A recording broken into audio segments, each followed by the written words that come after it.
17절에 보면은 하나님 아버지께서 지혜와 계시의 영을 너희에게 주사 하나님을 알게 하시기를 이렇게 구한다 그럽니다. 그러니까 우리는 이것을 통해서 지혜와 계시의 영이 우리에게 있지 아니하면 하나님을 알 수 없다. 이것을 우리가 알게 됩니다.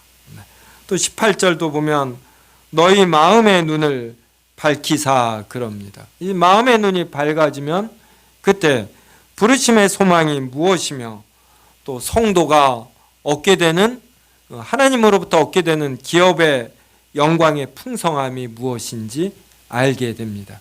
마음의 눈이 밝혀지지 않으면 알 수가 없는 것이에요. 그 다음에 그의 힘의 위력으로 역사하심을 따라 믿는 우리에게 또 베푸신 능력이 얼마나 큰가, 지극히 크심이 어떠한 것을 너희로 알게 하시기를 구하노라. 그래서 오늘 골로새서 본문에 예수 그리스도가 만유시다 그랬습니다. 그래서 모든 것이 존재하고 이렇게 봄, 여름, 가을, 겨울 계절의 순환이 일어나고 이런 모든 것이 예수 그리스도로 말미암은 것이에요. 그래서 요사의 화단에 보면 이제 싹이 올라옵니다.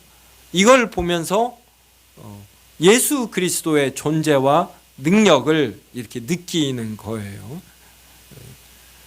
봄 기운을 느끼면서 이렇게 맞으면서 예수님을 느끼는 것입니다. 그래서 예수님의 능력이 얼마나 크신가 이것을 지혜와 계시의 영을 통해서 알게 되는 것입니다. 그래서 지혜와 계시의 영이 없으면 우리는 알 수가 없어요. 하나님께서는 지혜와 계시의 영을 통하여 우리로 하여금 하나님을 알게 하시고 영광의 기업의 풍성함을 알게 하시는데 그때 우리의 부족함을 인해서 하나님은 또 다양한 수단을 사용하십니다. 그래서 오늘 우리 박창성 목사님 신앙 간증 들었는데 또 이렇게 쉽지 않은 삶의 여정이 있으셨잖아요.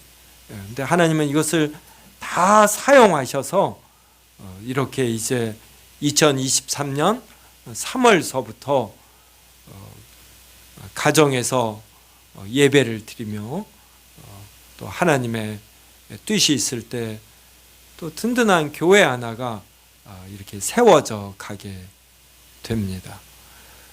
그래서 우리는 지혜와 계시의 영께서 우리의 마음의 눈을 밝혀주신다. 이것을 알며 이 마음의 눈이 밝혀지기까지 지혜와 계시의 영께서 역사하시는데 그럼에도 우리의 삶에 다양한 과정들이 필요하다는 것, 이러한 것을 또 꼭 알아야지 돼요. 그래서 세움교회는 좀 넉넉하면 좋겠어요.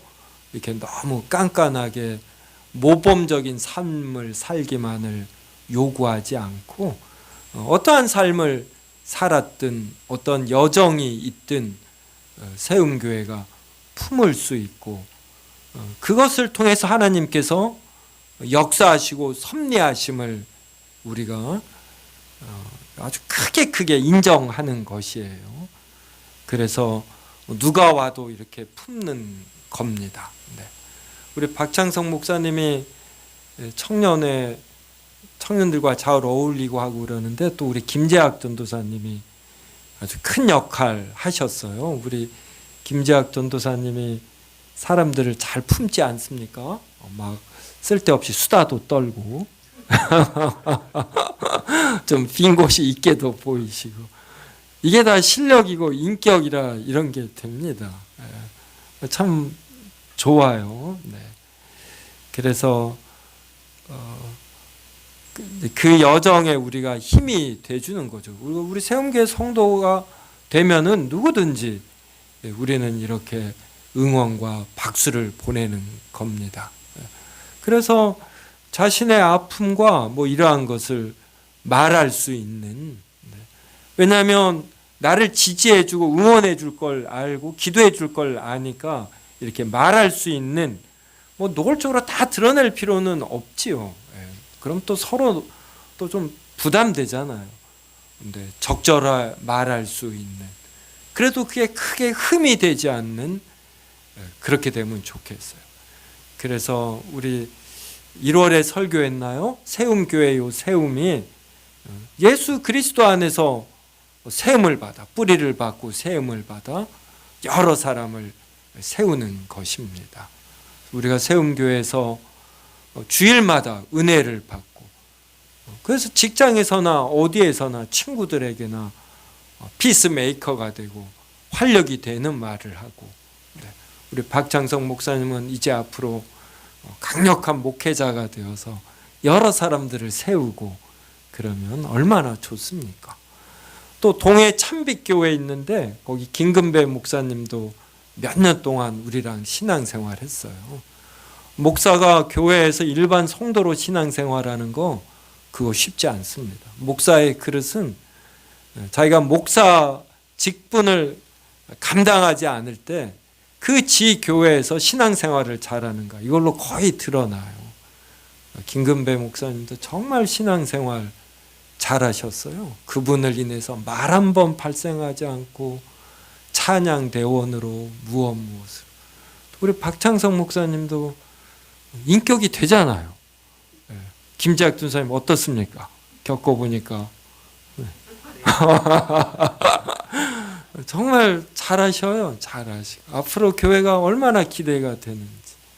그러면 세움교회는 이제 재정이 되면은 무조건 후원하겠다 이거 아닙니다. 박장성 목사님. 재정이 되면 우리가 또 이렇게 넉넉하게 후원하는 거예요. 하나님은 이런 걸 기뻐하셔요.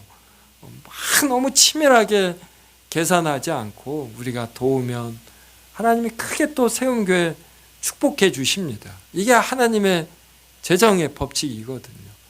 그래서 동해 참빛교회 김근배 목사님도 그때부터 지금까지, 이제 올해는 좀 쉬고 있어요. 이제 재정이 좋아져서 또 내년부터 하고, 네, 이러면 좋겠습니다. 근데 참 대요리문답 72문이에요. 이거 거의 내용 설명했어요. 묻고 답하겠습니다. 의롭다 하시는 믿음이란 무엇입니까?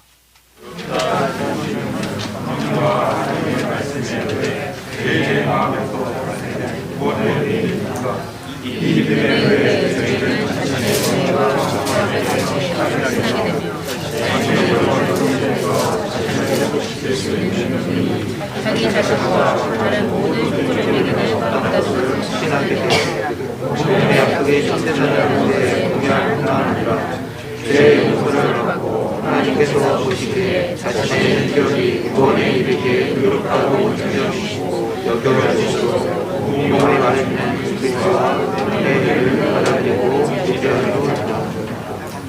의롭다 하시는 믿음, 아주 정확하게 번역을 하면 의롭다 하심을 얻게 하는 믿음이에요. 하나님께서 우리를 의롭다 하시거든요. 우리는 의롭다 하심을 받습니다. 혹은 의롭다 하심을 얻습니다. 이제 이렇게 번역을 해요. 우리가 실제로는 의롭지 않은데 하나님이 의롭다 해 주시는 거예요. 그래서 이런 의롭다 하심을 얻게 하는 믿음은 하나님의 말씀에 의해 죄인의 마음에서 발생된 구원의 은혜입니다. 여기 믿음은 성령과 하나님의 말씀에 의해. 그래서 하나님은 성령님 안에서 이 말씀으로 우리에게 알려주셔요. 즉 인식이 생기는 것입니다. 지혜와 계시의 영이 하나님을 알게 해주시고 기업의 영광의 풍성함이 어떠한지 알게 해주시는 거거든요. 이 일이 바로 성령을 통해서, 그리고 하나님의 말씀에 의해서란 지금 박장성 목사님이 택한 찬송가가 484장인데 그 2절이 이렇게 됩니다.